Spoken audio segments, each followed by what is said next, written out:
นนี้คือไก่ป่าเนาะ3 ตัวนะแม่นไก่ป่าเบิดเลยกำลังทำงานตอนนี้หรือว่าเขาจะสร้างแบตเตอรี่ใหญ่กำลังสร้างเลยตอนนี้นะ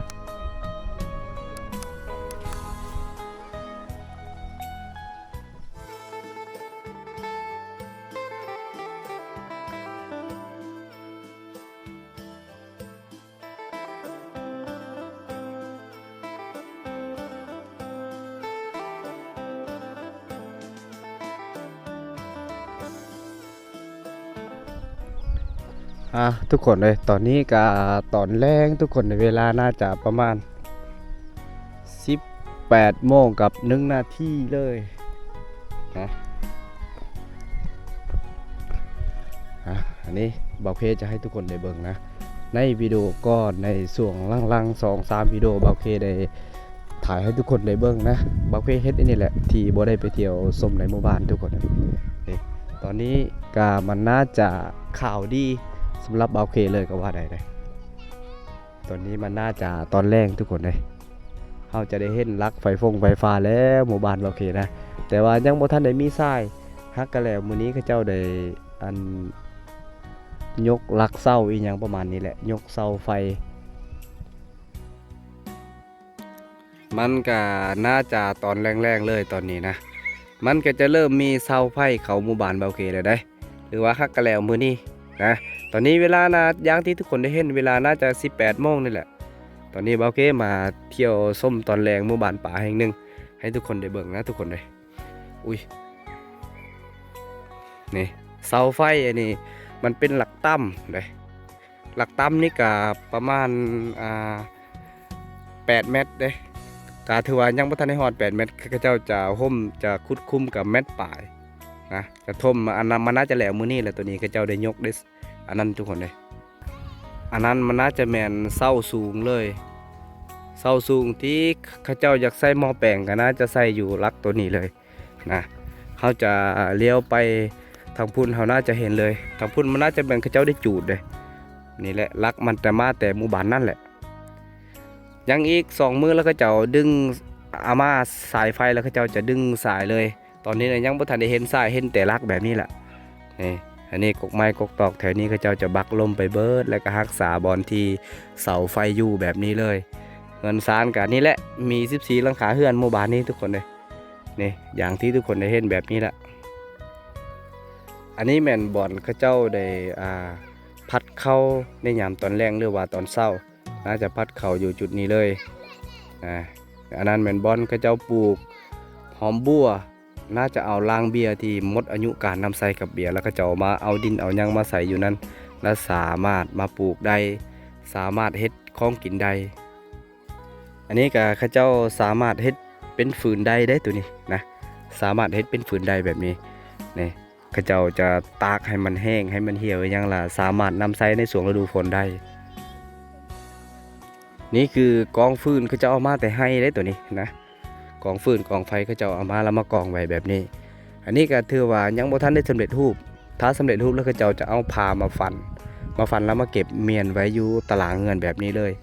โดยที่บ่ให้ได้ถือน้ำหรือว่าบ่ให้เปียกบ่ให้ถือฝนนี่ยังและสบายเวลาแต่งอยู่ครัวกินแล้วสามารถลงไปเอาแล้วสามารถเอาไปดังไฟบอกว่าสิเป็นแต่งอยู่ครัวกินบอกว่าสิเป็นข้าวเป็นยังนั่นแหละแถวๆนี้นะเขาจะบ่ได้เห็นหลักไฟเลยนะมันก็ไกลเติบทุกคนเลยแต่ว่าเขาก็ยังมีลักแกนหรือว่าไปซื้อเอาเล็กลักเล็กอีกอย่างนี่แถวนี้นะ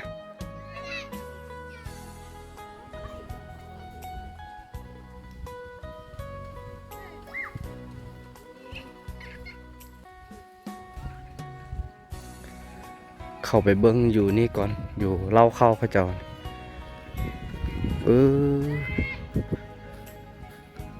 อันนั้นดูกลวงแกดูโอ้เข้าไปเบิ้งไก่ป่าก่อนทุกคนเลยน้องชายเพิ่นได้เลี้ยงไก่ป่าไว้โอ้เอานี่อันนั้นมันน่าจะแม่นเบิดเด้อันนี้คือไก่ป่าน้องชายเพิ่นก็สามารถไปเอาอยู่ดงอยู่ป่าได้นี่3 ตัวนะแม่นไก่ป่าเบิดเลย อืมแล้วจะเอามาเลี้ยงไว้แบบนี้ทุกคนเลยมันก็อยู่ได้โอ้มีตัวผู้และตัวแม่เลยนี่นะไก่ป่าก็สามารถเลี้ยงได้ถ้าว่าพ้นตกแล้วเข้าอยู่ฝรั่งเราเข้าแบบนั้นนะ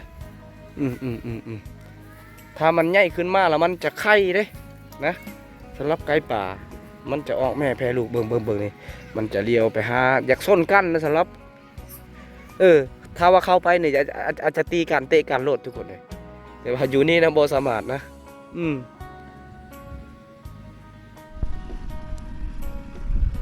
นี่มันน่าจะแม่นเล่าเข้า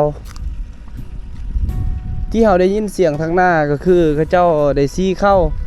นี่คือเล่าเข้าที่ทรงเดิมเลยนะบ่าวเคจะได้เที่ยวให้ทุกคนได้เบิ่งแม่งเขาเจ้าซี่เข้าเลยนะ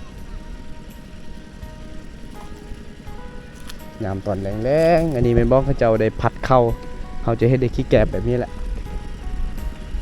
ยังบ่ทันได้มีไฟยังในหมู่บ้านทุกคนเลยนะหากมีลักไฟหรือว่าเสาไฟฟ้าเนี่ยยังบ่ทันได้มีนะยังบ่ทันได้มีสายเลยอันนี้ก็ถือว่ายังใส่งานอยู่นะ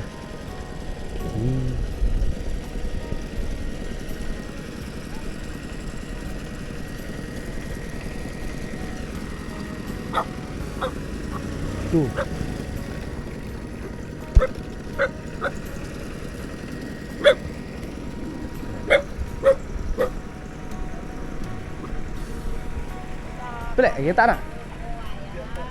รถnào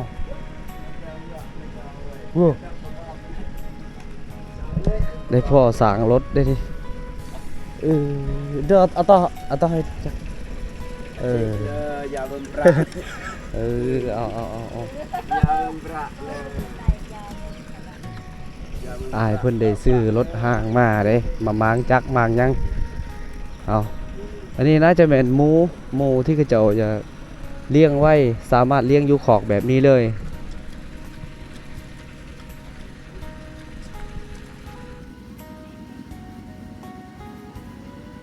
เริ่มมีลักไฟอยู่ในกลางหมู่บ้านแล้วตอนนี้นะ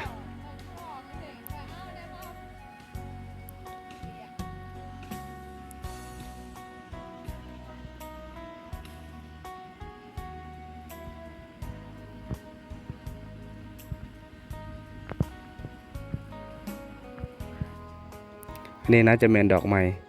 พอมาหอดแล้วดูฝนแล้วมันจะเป็นแบบนี้จะงามมันจะแตกดอกแบบนี้เลย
อยู่นี้ก็น่าจะแม่นหลักหนึ่ง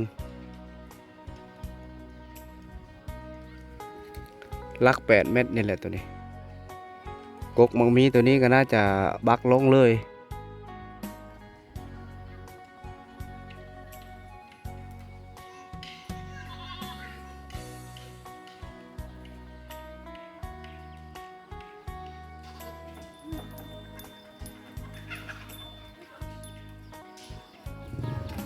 ông bé nhé lời kìa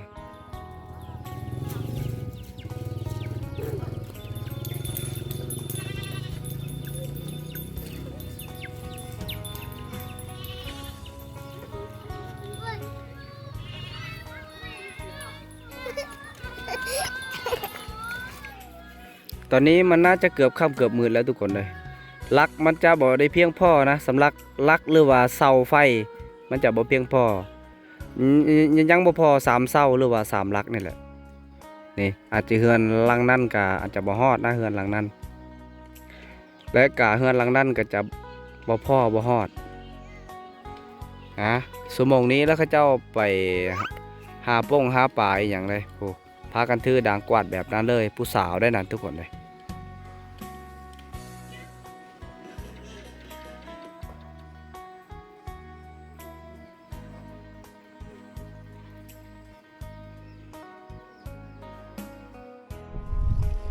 มือต่อมาทุกคนเลยมือนี้เป็นมือที่สองก็ว่าได้นะวันนี้ก็คำก้อนก็เลยแบบว่าให้ทุกคนได้เบิ่งบ่ได้คำกับมันบ่แจ้งนะ อ่ะมือนี้เป็นมือที่สองยามตอนเช้าตอนนี้น่าจะ9 โมงปลายนี่แหละนะแถวๆนี้นะบ่ได้มีเฮือนคนถ้าว่ามีเฮือนคนแล้วก็เจ้าจะบักลงเบิดนี่กกไม้ตัวนี้เพราะว่าอันนั้นแม่นลักหนึงนะอันนี้แหละทุกคนเลยจะให้ทุกคนได้เบิ่งสายไฟบ่แม่นดอกลักไฟยังบ่ทันได้มีสายเอ้ยเอานี่เฮือนเขาเจ้านี่ก็บ่ได้มีเครื่องปลูกเครื่องหยังก็สำบายนะเวลาเขาเจ้าใส่ก็เอามาติดของเตยหยังก็มาดึงใส่เฮือนเลยตัวนี้นี่ได้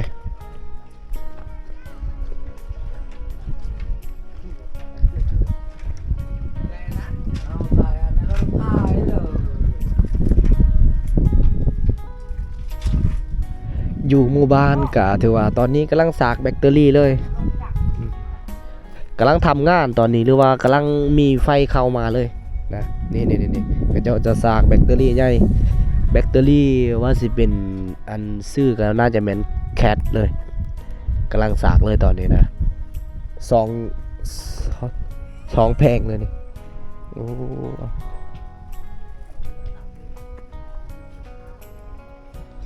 อันนี้เราน่าจะสากโคมไฟนี่จะเอาสากโคมไฟแล้วก็จะเอาน้อยๆแบบนี้เลยเบิ่งให้สิเปิดเบิ่งว่ามันเข้าหรือบ่มันเข้าอีหลีนะทุกคนนะนี่ส่วนของก็น่าจะตากแบบนี้เลยหมู่บ้าน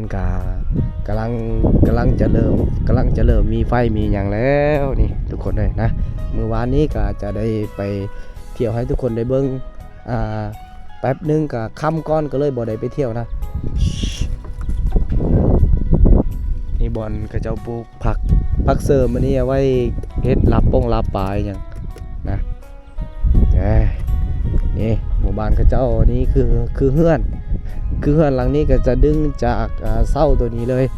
ดึงเสาตัวนี้เอาไว้เข้าเลยเฮือนตัวนี้แล้วก็อย่างเข้าหมู่บ้านก็จะได้เห็นสิ้นนี่แหละทุกคนเข้าไปเบิ่งสิ้นอีกหอมนึงนะ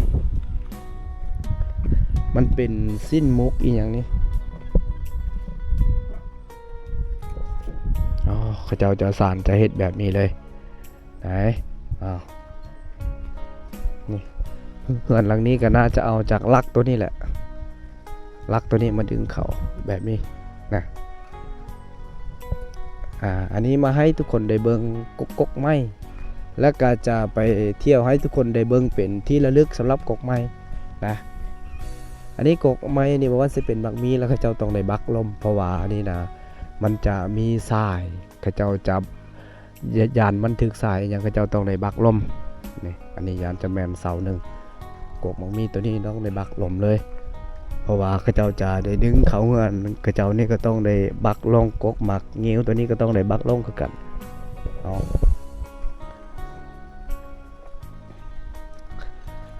และลักตัวนี้นะลักตัวนี้ก็จะดึงเขาเงินเขาเจ้านี้บ่ได้ถือกกไม้กกหยังถ้าว่าจะดึงไปเฮือนเขาเจ้านั้นก็ต้องได้ถือกกหมักพร้าวตัวนี้แล้วก็กกหมักข่าหมักละมุดอีกอย่างก็จะถือบักลงไปเบิดเลยนี่น่าจะแม่นแถวนี้เลยอยู่ทางเฮือนเขาเจ้านั้นก็น่าจะแม่นได้บักทิ่มเบิดเลยสำหรับกกไม้อยู่นี่ต้องได้บักทิ่มหมดเลยทุกคนมีอยู่ลักเดียวนะนี่แหละหมู่บ้านนี้ก็ถือว่ามีอยู่อันลัก8 เมตรหรือว่าลักต่ำก็มีอยู่6ลักหรือว่า6เสานั่นแหละ6เสาสำหรับ สำหรับเสา8 เมตรมีอยู่6เสาเขาเจ้าน่าจะห่มจะท่มแบบนี้เขาเจ้าเอาปูนเอาหยังมาถมในนี่นะโอ้นี่นั่นเขาเจ้านั่นก็น่าจะดึงจากลักตอนนั้นเลยนะเมื่อหลังนี้ก็น่าจะดึงจากลักตัวนี้เลยนี่หรือว่าจะดึงจากเสาตัวนี้เลยส่วนเฮือนเขาเจ้านั่นก็จะถือกกมักผ้าวตัวนี้แล้วก็กกละมุดตัวนั้นกกหมักนมหรือว่าหมักละมุดตัวนั้นกกละมุดตัวนั้นมันน่าจะถือแหละนี่แถวๆนี้เบิดเลยแถวๆนี้แต่ว่ายังบ่ทันได้หอดมือถ้าว่าหอดมือเขาจะบักลงเบิดเลยแล้วทุกคนเลยนะบ่เหลือหยังเลยสำหรับของปลูกเพราะว่าสิเป็นของปลูกเขาสิกินมากบ่เหลือแล้วตอนนี้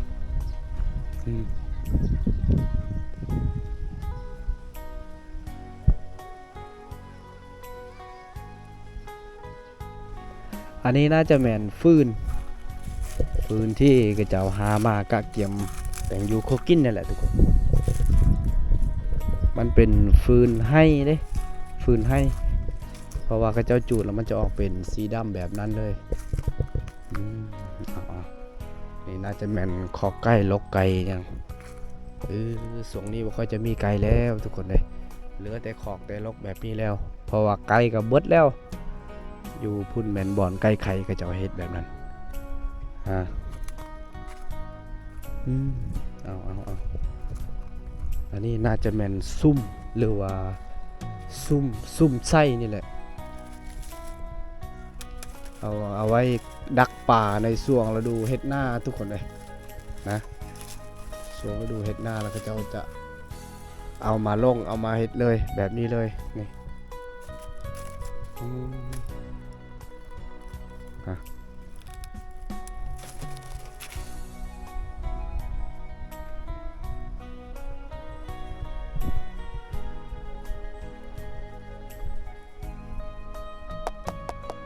เก็ดเบียร์เหล้าแต่ว่าตอนนี้นะเขาเจ้าน่าจะเอามาปลูกหอมบัวหอมหยังนี่แหละแถวนี้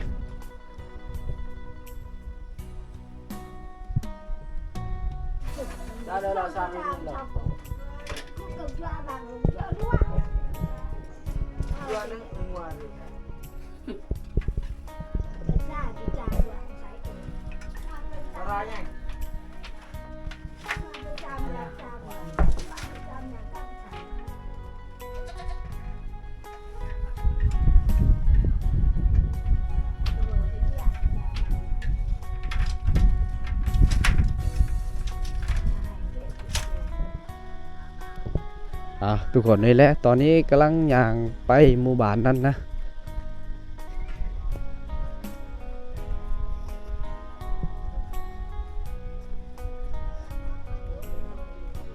กระเจยาวน่ะก็โอ้ยการเทิมในช่วงบินแต่เมื่อไงมันจุกเตือนละเชื่อการเทิมบินนี่แสดงว่าเนื้อตะวันพระเนาก็ดัก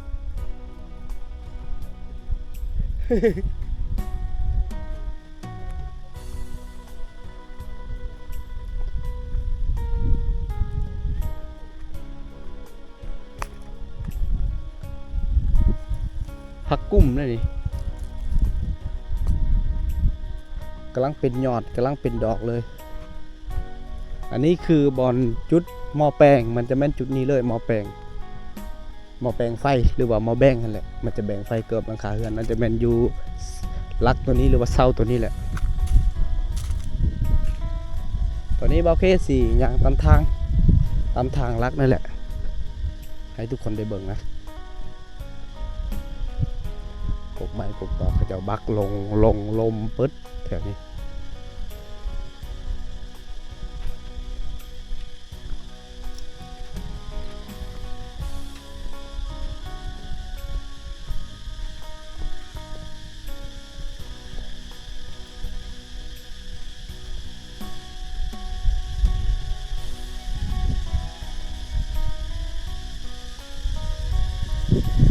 นี่บนอันนี้มันน่าจะแมนลักนึงหรือว่าเศร้านึงจุดนี้หอยรถคุดได้หนึ่ง หรือว่ารถเมคโครนั่นแหละโอ้เขาจะมองหรือว่าเขาจะเลี้ยวเห็นทางพุ่นมันจะแจ้งเลย ทางก็มันจะแปลนเบิดรถเห็นทุกคนเลย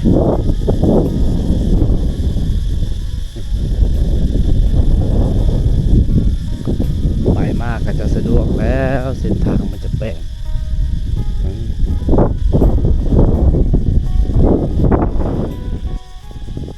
นี่นะเขาก็พากันออกแห้งร่วมกันเลยพากันทางอันนี้ก็ถือว่าต้องใช้เวลา1 มื้อกับการทางป่าแถวนี้ในวิดีโอก่อนก็มีอยู่ดอกนะสามารถเข้าไปเบิ่งได้เจ้าบักลงเบิดแล้วแถวนี้ทางก็มันจะแบนแบบนี้เลยถ้าว่าช่วงฤดูฝนก็มันจะแห้งไวมีเสาไฟแล้วตามทางเลยทุกคนเลยจะดึงเอาแต่หมู่บ้านนั่นแหละห่างจากนี้ก็น่าจะ300 เมตรแต่ว่าสำหรับเสาไฟเนี่ยก็10 เสาดึงจากหมู่บ้านเขาเจ้าไปหาหมู่บ้านโอเคก็10 เสา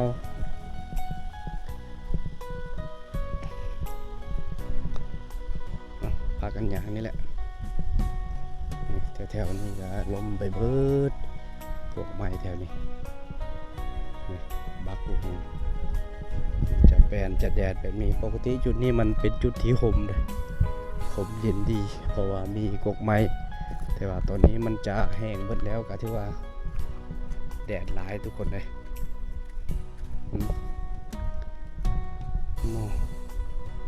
น่าจะเป็นหลักหนึ่งพวกกอไผ่ตามนี้ก็ยังอยู่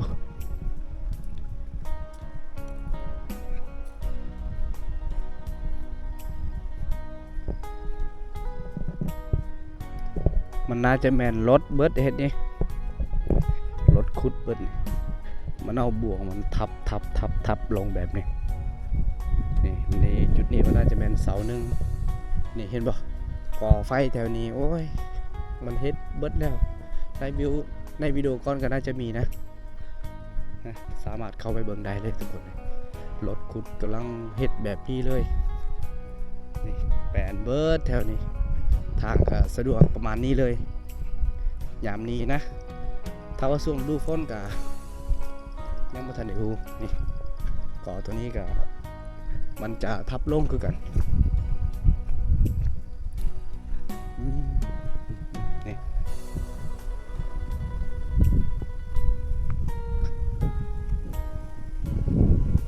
ทางก็ประมาณนี้เลย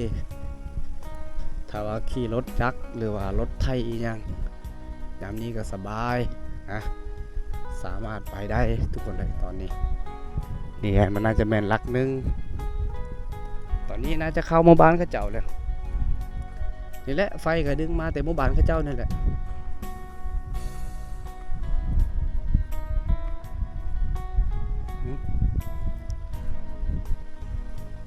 โอ้แดดลายเลยมื้อนี้แดดแห้งเลยอันนี้มันน่าจะแม่นกำแพงเฮือนกระเจ้าเขตนี้นิยมกันเอาเล็กตะนางนี่มาเฮ็ดกำแพงเฮือนก็เฮาก็เฮ็ดได้สามารถเฮ็ดได้นะถ้าเจ้าจะไปนอกบ้านแบบนั้นเลยสำหรับสายไฟนะโค้งไปแบบนั้นแล้วมาดึงเอาจุดนั้นเลยเขาลีกกกพลปูของกระเจ้านี่กระเจ้าลีกวัดนี้กกมะม่วงของยังตอนนี้ก็น่าจะเข้าหมู่บ้านแล้วเลย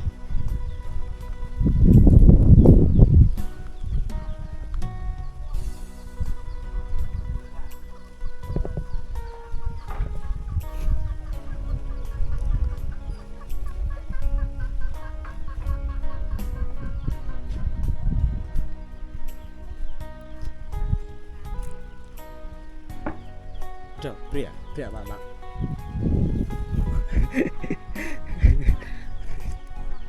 ว้า